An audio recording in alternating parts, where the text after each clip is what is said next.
पाचवी खान ती सोमबीज खान या सर्व खालीची निर्मिती त्या आदिशक्तीपासून झाली आहे आणि म्हणून त्या शक्तीला प्रत्येक संत ऋषी मुनी यांनी वंदन केलेलं आहे. आमचं सुद्धा त्या शक्तीला आधी वंदन आहे. तुझे वंदुगा माझ्या बाप आणि माझे आदर्श स्थान मला जन्माशी घालून झाले ते किती पुण्यवान.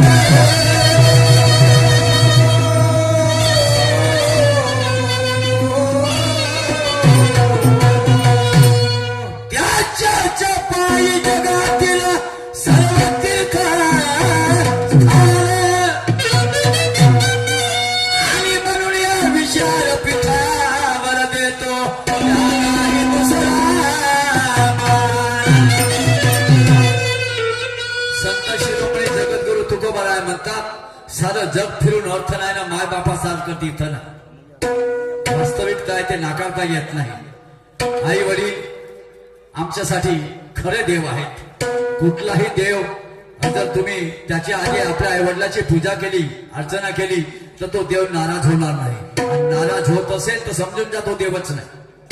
कारण आमचा आराध्य गणेश भगवान याच गोष्टीवर त्याला पहिल्या पूजेचा मान मिळाला आहे विसरता येत नाही.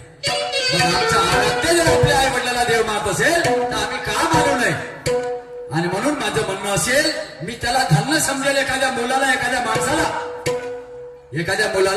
एखाद्या माणसाला धन्य समजेल की त्यांनी आपल्या आई वडिलाच्या पोटी जन्म घेतला. तुम्ही कुठूनही बाहेरून आले कोणत्या गावावरून या बाजारातून या कुठूनही या तुमची लालाची बायको ग्लासभर पाणीनं कपभर चहा घेऊन येईल. बरोबर घेऊन येईल. परंतु त्या बायकोला सांगा हे पाणी थोडा वेळ बाजूला ठेव. हा चहा सुद्धा बाजूला ठेव. आधी मला हे सांग माझे बाबा जेवले काय. आधी मला हे सांग माझी आई जेवली काय. हे जर तुम्ही म्हणत असाल असा व्यवहार जर तुम्ही करत असाल न्यायपूर्ण तर मी मानेन की तुम्ही धन्य झाले आपल्या आई वडिलाच्या पोटी जन्म घेऊन. शिकण्यासारखं आहे. तमाशा वाईट नाही आहे. शिकण्याची प्रवृत्ती पाहिजे माणसाची. आणि म्हणून ती सरुणी मी त्या शहीदाच्या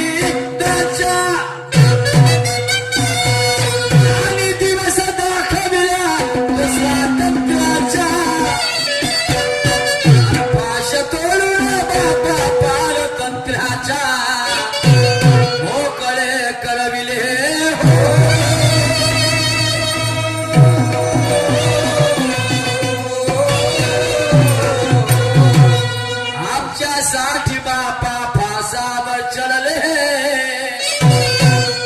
आमच्यासाठी फासावर चढले आणि भगतसिंग राजगुरु ते सुखदेव लढले.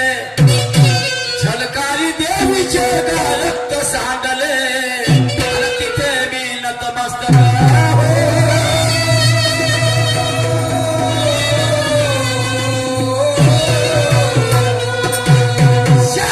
छत्रपती बापा फुले थोडस सुधारक याच्या धरतीवर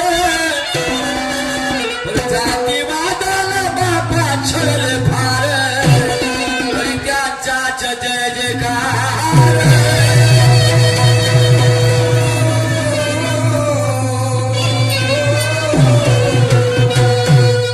वस्ताद रामू झाले दिवंगत हो.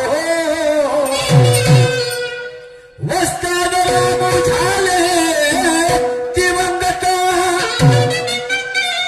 होता माझ्या शिरावर हात हो.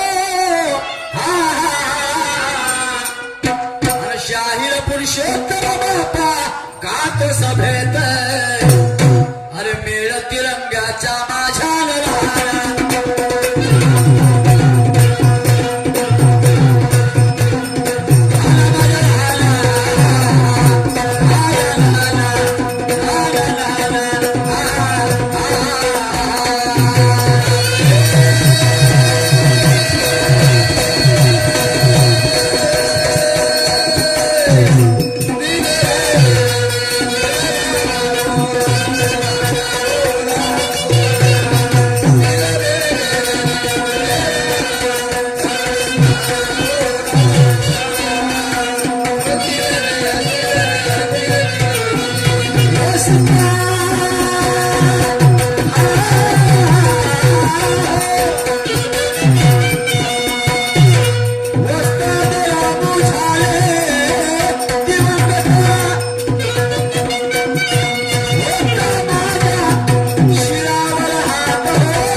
आपल्या देशामध्ये जगाच्या पाठीवर 5 प्रमुख धर्म आहेत. त्या 5ही धर्माची लोक कुठल्याही कार्याच्या आरंभी आधी आपल्या आराध्याला वंदन करतात आणि नंतर पुढल्या कार्याला सुरुवात करतात. त्याप्रमाणे शाहीर लोक आम्ही गणाचं पूजन करतो. गणाच्या ठिकाणी तुमच्या आईची पूजा करू शकता, वडिलांची पूजा करू शकता, तुमच्या गुरुची पूजा करू शकता, तुमचे जे कोणतं आराध्य असेल त्याची पूजा करू शकता. त्याचं नाव कोण? आणि म्हणून आम्ही आपल्या आराध्याची पूजा करण्यासाठी एक चाल निवडलेली आहे. 1964 चाल आहे बघा. अरे नजरी वो जो दुश्मन पे भी मेहरबान हो, नजरी वो जो दुश्मन पे भी मेहरबान हो, और जुबाओ जो एक प्यार की दास्तां हो. किसी ने कहा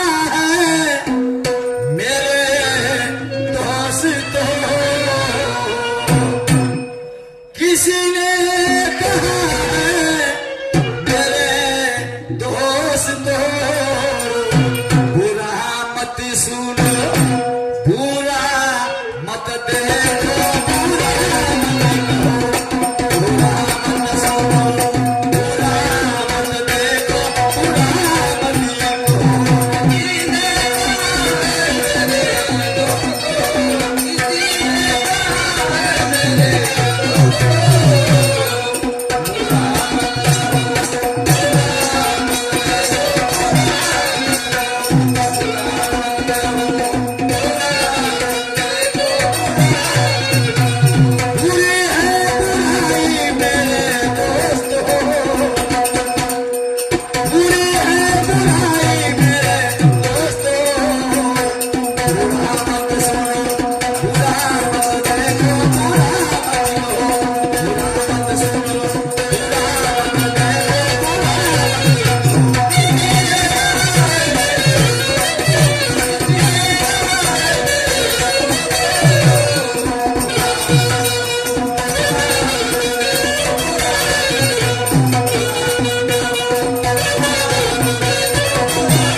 भगवान के बाप को भी मिलना पड़ेगा है.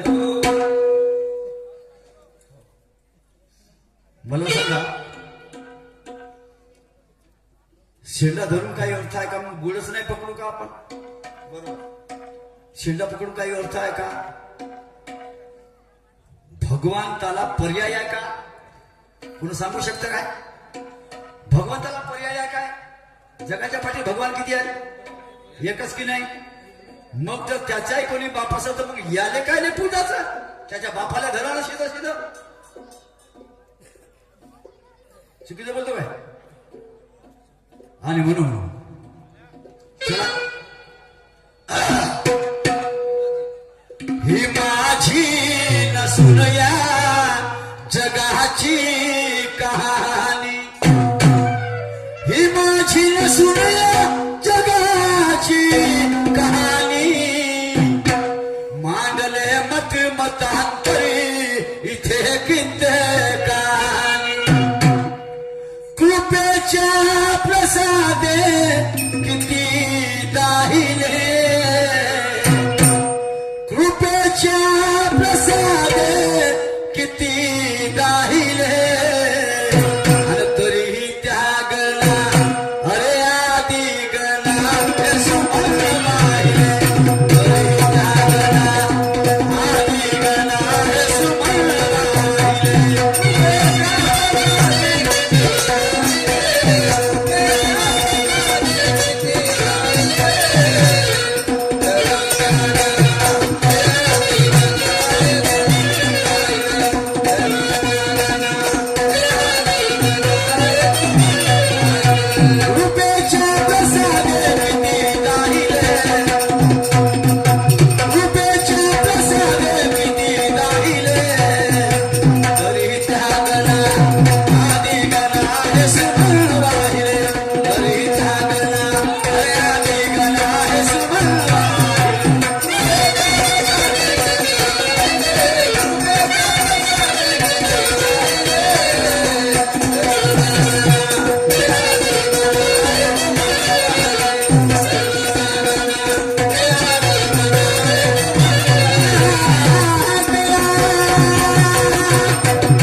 तसे आहेत.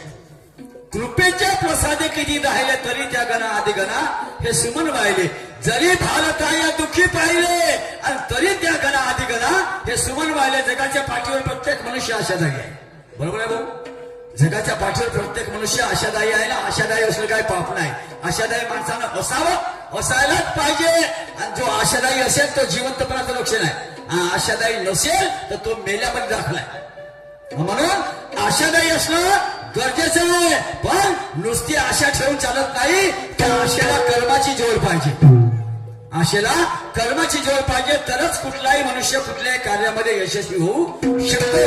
अन्यथा नाही. कुठलाही देव कुठलाही आराध्य असेल पण देगा हरी पंगावरी कोणी आणून देईल काय? होऊ शकत नाही. म्हणून तुकोबरा आपल्या अभंगामध्ये म्हणतात नच जाई पुण्य धामा बसरे करीत कामा. नच जाई पुण्य धामा बसरे करीत कामा. आणि कामात लक्ष लावा वरी ठेव अंतरीचे हरिनाम घे फुकाचे जपमान वातुवाचे. समजलं काय? काही पैसा लागते काय देवाचं नाव घ्यायला? नाही. पैसा नाही, अलकाला गमली नाही, काहीच लागत नाही. सोडून काहीच लागत नाही. फक्त मनामध्ये उचित भाव पाहिजे. आणि जसा तुमचा भाव आहे तसे तुमचे कर्म पाहिजे. काय भाव भुकेला हरीले करी भक्ताची इच्छा करी. कबीराचे शेले मिळले, चोखोबाचे ढोरं ओढली, जरीचे दळण दळले. अरे देवाने चाकऱ्या केल्या पण कोणाच्या केल्या? जो कर्तव्य प्रधान आहे त्याच्याच केल्या. रिकाम टेकल्या माणसाच्या मागे देव राहत नाही. लक्षात ठेवा. जो असाच कपडे घालून गावामध्ये फिरतो रिकाम टेकला त्याच्या मागे देव कधीही राहत नाही. समजलं काय? हे महत्वाची गोष्ट लक्षात ठेवा. आशा ठेवा, भाव ठेवा, कुठल्याही आनंदावर ठेवा. माझं काही म्हणणं नाही. कुणाही बद्दल तुम्ही भाव ठेवा पण त्यानुसार तुमचे कर्म सुद्धा असू द्या. एवढंच मला सांगायचं. ऐका मी काय म्हणतो.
नाही का?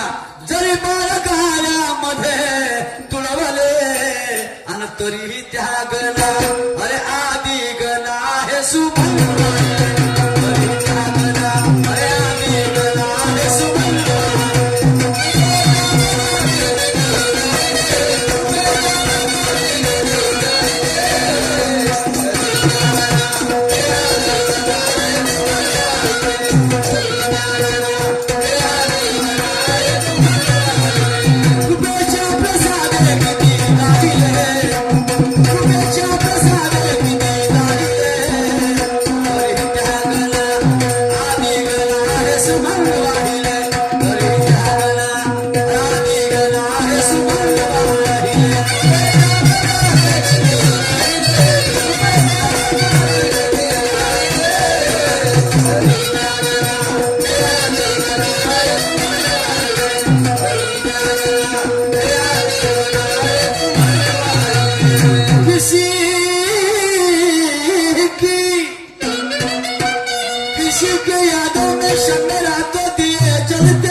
शमेरा तो दिए जलते हैं. कभी पत्थर पे खिलने वाले फूल आज किसी की तुरबत पे खिलते हैं. अरे मिलने को तो मिल जाते हजारों लोग यार दुनिया में, पर माँ बाप ऐसी दौलत है जो जिंदगी में एक बार मिलते हैं. जो जिंदगी में एक बार मिलते हैं. आई वडिलांसारखं दैवत नाही आहे. त्याला सांभाळून ठेवा. मोठ्या मुश्किलीनं मिळालं समजलं काय? आणि एकदाच मिळतं पुन्हा मिळत नाही. म्हणून म्हणतात लोक बापासारखं प्रेम नाही ना मायसारखी माया नाही. समजलं काय? आणि म्हणून हे खूप मोठी दौलत आहे. हो, खूप मोठी संपत्ती आहे. समजलं? आणि ते काही मागतही नाही. आई बाप काय मागतात म्हातारे झाल्यानंतर? प्रेमाचा शब्द ऐक किंवा बाबा ग्लासभर पाणी ना कोणभर फोडी भुकेच्या वेळेस बस एवढं मागतात आणि जसे ठेवाल तसे राहतात बिचारे काय काय काय मागतात तुम्हाला कारण त्यांच्या जमतच नाही तुमच्यासाठी एवढं मोठं करून ठेवलं तुम्हाला दुनिया दाखवली आणखी काय पाहिजे हो लहानाचं मोठं केलं हालाच्या काढलं रक्ताचं पाणी केलं कोण करते कोणासाठी जमाना तर स्वार्थी आहे भाऊ हा सगळा भाऊ पक्का बैले म्हणतात की नाही आहे की नाही पण मायबाप कधी असं करतात काय कधीच नाही करत तुम्हाला दात जरी आला असेल तर मायच्या आणि बापाच्या पोटात कधी घात जात नाही भाऊ हे लक्षात ठेवा हा आणि त्याला म्हणतात आई आणि त्याला म्हणतात बाप आणि म्हणून विसरू नका म्हणून गोपाळदास महाराज म्हणतात विसरू नको रे आई बापाला झिजवली त्याने काया काया झिजवून तुझ्या शिरावर धरली सुखाची छाया मिळणार नाही तुला आई बापाची माया पुन्हा कधीच मिळत नाही एकदाच मिळतं म्हणून सांभाळून ठेवा आणि जितकं चांगल्या तऱ्हेने वागवतात तितक्या चांगल्या तऱ्हेने वागवा कारण तुम्ही जर त्याला वागवाल तर तुमची मुलं पाहतात तुमची मुलं तुम्हाला तशीच वागवतील बरोबर आहे एका साहेबाची पत्नी तिने सांगितलं हा म्हातारा माणूस म्हणे रातभर खोकलते मला झोप लागत नाही काही नाही याची बाजू म्हणे तिकडे गायच्या गोठ्यात नेऊन टाका लालाची बायको साहेबाला ऐकलं ना बापाची बाज गायच्या कोठ्यात नेऊन टाकली बुड्यानं 2 दिवसात जीव सोडला 2 दिवसात बहीण म्हणे मी एवढं मोठं करून माई बाज म्हणे गायच्या कोठ्यात हा आणि बापाला एक दोरी बांधून दिली घरात बांधली घंटी आणि त्या खोलीमध्ये दोरी नेली आणि त्या बापाले म्हणे तुले जे काही लागलं तर हे दोरी हलवाची घंटी वाजली म्हणजे कोण नाही कोणी काही ना काही तुले आनंद देतील जे पाहिजे ते मागत जा हे कार्य म्हणे जीवन कुत्रेपेक्षा निपटार जीवन त्याला जीव सोडला भाऊ 2 दिवसामध्ये झाले नातेवाईक जमा सगळे झाले आणि मग तो पोरगा का म्हणते साहेब बुड्याचं जे जे सामानामध्ये हातरून पांघरून सगळं त्याची काळी बिळी टोपी जात्रा बाकरा सगळ्यामध्ये बुड्यासोबत पेटवा सगळं पेटवा हो तर तो त्याचं लहान पोरग होतं त्या साहेबाचं 5 वर्षाचं लहान पोरग होतं ते पोरग का म्हणते बाबा सगळं सामान पेटवा पण म्हणते एक वस्तू नको पेटवा तर म्हणते कोणती तर म्हणते घंटी तुम्ही म्हातारे व्हा तर मी कुठून आणीन म्हणते पुन्हा हेच घंटी म्हणजे तुम्हाला होईल आलं की नाही टाकत जसे तुम्ही आपल्या आई बापाशी वागाल तसे तुमचे मुलं तुमच्याशी वागतील अरे इथेच करा आणि इथेच भरा कुठे जावं लागत नाही ऐका काय म्हणतो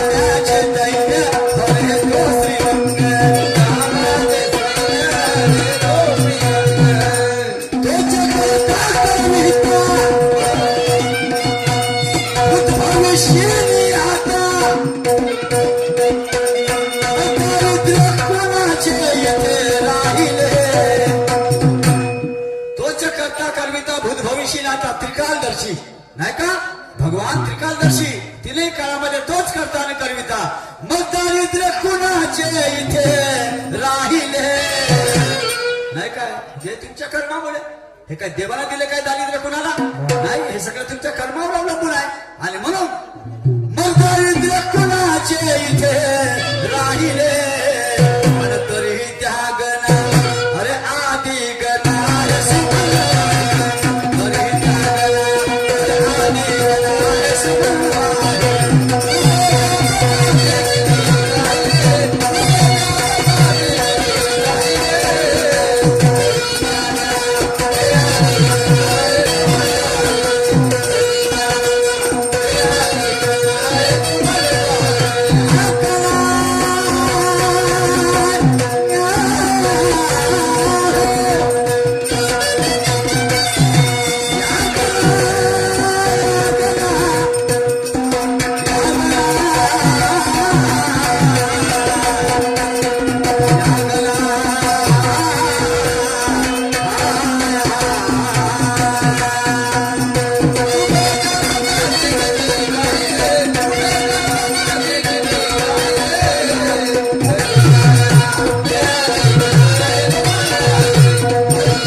ज्ञानेश्वरजी वाघमारे साहेब यांनी आमच्याकडे रीतिरिवाजाप्रमाणे एका प्रश्नाची मांडणी केली आहे त्यांच्या प्रश्नाचं स्वरूप काहीसं असं आहे की श्रीकृष्णाला अर्जुन विचारतो की मनुष्य आंजूर घेऊन गेला भगवंताजवळ, भगवंतापाशी.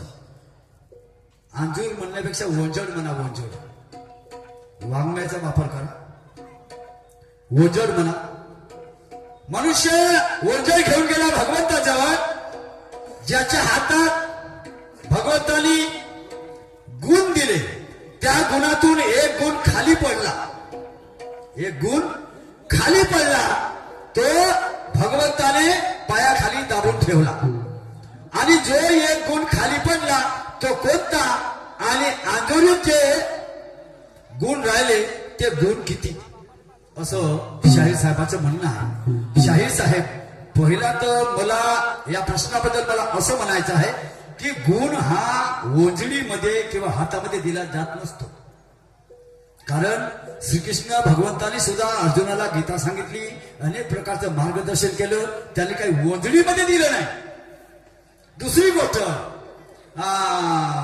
आपले आचार्य द्रोण हे धनुर्विद्येचे गुरु होते, सगळ्यांना माहिती आहे, बरोबर आहे. त्यांनी धनुर्विद्या शिकवली, तर काय दिलं, असं पत्रामध्ये काय ओंजळीमध्ये दिलं काय नाही ना. त्याने काय डोक्यामध्ये भरलं, ती कला आहे, दिस इज द आर्ट, ते एक कला आहे, ती कला त्यांनी शिकवली. त्याचे नोट शिकवले, त्याचे गट शिकवले की असा तीर पकडायचा, असा अंगठा ठेवायचा वगैरे वगैरे, असा नेम धरायचा ना, असा बाण सोडायचा वगैरे वगैरे, हो की नाही. कुठल्याही गुणामध्ये जसं पहिलवानकी घ्या, गुरु जे डाव शिकवतात ते काय ओंजळीमध्ये देतात काय नाही ना, ते शिकवतात. तर गुण हे ओंजळीमध्ये दिला जात नसते, असं माझं प्रामाणिक मध्ये. तुम्हाला काय वाटतं ते तुमचा प्रश्न आहे, आणि तुम्ही सखोल अभ्यासू आहात, त्याच्याबद्दल काही शंका नाही. हो, आता पायाखाली दाबला गुण, एक पायाखाली दाबला म्हणजेच ओंजळीतून पडला, ओंजळीतून तो पडला. मग तो एक तर दाणेदार असेल किंवा लिक्विड असेल, एक तर दाणेदार असेल किंवा लिक्विड असेल, हो की नाही. म्हणून कुठल्याही गोष्टीला निकष लावल्याशिवाय कुठलीही गोष्ट सिद्ध करता येत नाही. अर्थप्रमाण, अनुमान प्रमाण आणि वस्तू प्रमाण, हे तीन प्रमाण कोणत्याही गोष्टीला जोपर्यंत लागत नाही तोपर्यंत ती गोष्ट सिद्धच करता येत नाही. मी नाही म्हणत, शास्त्र म्हणते साहेब. हे तीनही प्रमाण तुम्ही आपल्या प्रश्नाला लावून पहा, लागत असतील तर माझी हार आहे, तुमची जीत आहे. काय म्हणू, याच्या पलीकडे मला जेवढं करते तेवढं सांगतो. आणि म्हणून आता तुम्ही म्हणता ते तीन गुण कोणते, आपल्या ते गुण कोणते ओंजळीमध्ये जे राहिले ते कोणते, आणि जो खाली पडला, जो भगवंताने पाय खाली दाबला ते कोणते. तर बंधूंनो, प्रत्येक माणसाला सुखाची आणि अमर होण्याची म्हणजे मरणाची भीती आहे प्रत्येक माणसाला, आहे ना. कुठलाही मनुष्य मरण पत्करत नाही, त्याची इच्छाच करत नाही, मरणाची तो इच्छाच करत नाही. आणि म्हणून तो एक तर अमर होण्यासाठी किंवा सुखी होण्यासाठी, समाधानी होण्यासाठी सतत प्रयत्नरत असतो प्रत्येक मनुष्य साहेब. आणि म्हणून माझं म्हणणं आहे की देवाकडे जो कोणी व्यक्ती गेला, तर त्याला देवाने तुमच्या मतानुसार, बा मी नाही म्हणत, तुम्ही म्हणता म्हणून, त्याच्या ओंजळीमध्ये 4 गुण टाकले, त्यातला एक गुण खाली पडला, तर तो गुण आहे जो खाली पडला, भगवंताने पायाखाली दाबला, तो गुण आहे मोक्ष. म्हणजे 4 पुरुषार्थ आहेत. किती? 4 पुरुषार्थ आहेत. धर्म, अर्थ, काम आणि मोक्ष. धर्म, अर्थ, काम आणि मोक्ष. तर हे 4 गुणापैकी एक गुण खाली पडला, मोक्ष. आणि तुमचे शब्द आहे का तो गुण कधी माणसाच्या हाती लागून गेला असता तर मनुष्य आकाशाला लाथा मारता, बरोबर आहे. आणि मोक्ष कधी माणसाला मिळून गेला सहजासहजी, तर तो मनुष्य खरोखरच आकाशाला लाथा मारेल. कारण त्याला सारच काय मिळालं, कमीत मोक्ष त्याला मिळाला. आपणही कुणाच्या मरणाला जातो तर तेव्हाही आपण चिंतन करतो, श्रद्धांजली व्यक्त करतो, तेव्हा आपण 2 शब्दात म्हणतो की अमक्या व्यक्तीला देवाच्या चरणी जागा मिळो, त्याला मोक्ष मिळो, बरोबर आहे. हीच अपेक्षा करतो. आणि म्हणून मोक्ष भगवंतानी आपल्या जवळ ठेवला, नाही तर हे सगळी माणसं आकाशाला लाथा मारल्या असत्या, कोणी कुणाला ऐकलं नसतं. समुद्र मंथनाच्या वेळेस तुम्हाला माहित आहे, समुद्र मंथनाच्या वेळेस समुद्रातून जे अमृत निघलं त्याच्यासाठी देव, दानव, राक्षस, किन्नर, यक्ष, असुर, गंधर्व हे सगळे लोक लागले होते. कशासाठी? कारण मला मरण नको, कोणत्याही वेळेस ना कोणत्याही ठिकाणी मरण नको, मी अमर झालं पाहिजे, हीच भावना की नाही? बरोबर. आणि म्हणून साहेब हे माझ्या मतानुसार तुमच्या प्रश्नाचं सोल्युशन आहे. आता मी तुम्हाला एक प्रश्न करतो. हा, वंजळी 3 गुण राहिले. तुम्ही जे म्हणता ना किती गुण राहिले, तर तुमच्या वंजळीमध्ये 3 गुण राहिले. एक गुण भगवंताने पायाखाली दाबून ठेवला, तोच म्हणजे मोक्ष. तो मनुष्याला मिळू सहजासहजी मिळतही नाही. समजलं काय? आणि म्हणून काय म्हणतो, म्हणून तुकोबरा म्हणतात, नको नको आम्हा मेल्यावरी मोक्ष, आताची प्रत्यक्ष दाबी डोळा, याच देही याची डोळा, तूच पाय तुझ्या मृत्यूचा सोहळा. तुकोबरा म्हणतात. त्याचा अर्थ मोठा भिन्न आहे तो. जाऊ द्या, किती बोलू. तर माझा प्रश्न असा आहे की श्री गणेश भगवंताचा आणि राक्षस, असुर आणि दानव यांच्याशी कधीच जमलं नाही, आयुष्यभर नाही जमलं. पहा इतिहास वाचा, गणेश पुराण, अनेक शिवपुराण वाचा, पण गणेशाशी या लोकांच्या जमलं नाही. समजलं काय? परंतु एकदा काय झालं, 2 राक्षसाचं युद्ध चालू होतं. 2 राक्षसाचं, दोन्ही राक्षस, त्यांचं युद्ध चालू होतं. त्या ठिकाणी गणेश भगवान गेले. गणेश भगवान गेले आणि आधी त्या दोघांचं युद्ध थांबवलं. म्हणे थांबा, आणि तुम्ही कशासाठी युद्ध करता, त्याचा युद्धाचं कारण आधी जाणून घेतलं गणेश भगवंतानी. आणि जाणल्यानंतर त्यांच्या लक्षात आलं का हा दोषी आहे ना हा निर्दोष आहे. म्हणून जो निर्दोष होता त्याला आश्रय दिला. पहा, गणेश भगवंताच्या काळातली घटना आहे, तुम्हाला सांगतो, आणि गणेश पुराणातली गोष्ट. तर जो निर्दोष होता त्याला आश्रय दिला राक्षसाला, आणि जो दोषी होता त्याला शिक्षा केली. तुम्हाला सांगायचं एवढं असं आहे का जो निर्दोष होता त्याला आश्रय दिला त्याचं नाव काय, आणि ज्याला शिक्षा केली त्याचं नाव काय, आणि त्यांच्या लढण्याचं म्हणजे युद्धाचं कारण काय, हे तुम्हाला सांगायचं आपल्या गावामध्ये आहे का मी काय म्हणतो.